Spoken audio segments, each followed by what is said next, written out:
12th முடிச்சுட்டு லா படிக்கணும்னு நினைக்கிறேன். ஆனா லா படிச்சா கரியர்ல ஸ்கோப் இருக்குமா இருக்காதான்ற டவுட்டும் எனக்கு இருக்கு. இப்படி நீங்க யோசிச்சுட்டு இருக்கீங்களா?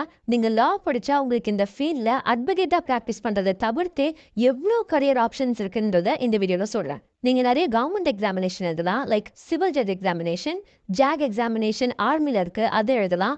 இல்லைனா பேங்க்ல நிறைய லீகல் ஆஃபீஸர் போஸ்ட் இருக்கு, அதுக்கும் எழுதலாம்.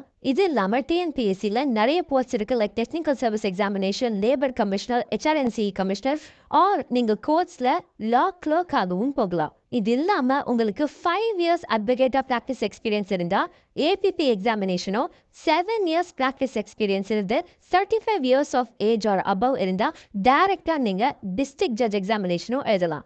சரி, இப்போ உங்களுக்கு லா படிக்கணும் ஆனா கோர்ட்டு பக்கமே போகக்கூடாது அப்படின்னு நினைச்சீங்கன்னா நீங்க பெரிய பெரிய கம்பெனிஸ்ல கான்டென்ட் டெவலப்பரா ஃப்ரீலான்சிங் பண்ணலாம். இல்ல காலேஜஸ்ல லெக்சரரா போகலாம். அப்படி இல்லைன்னா கம்பெனிஸ்ல லீகல் அட்வைசரா கூட போகலாம். ஸோ நீங்கள் லா படித்து நல்ல ஸ்கில்ஸ் டெவலப் பண்ணிங்கனாலே போதும், கண்டிப்பாக இந்த ஃபீல்டில் நிறையவே ஸ்கோப் இருக்குது.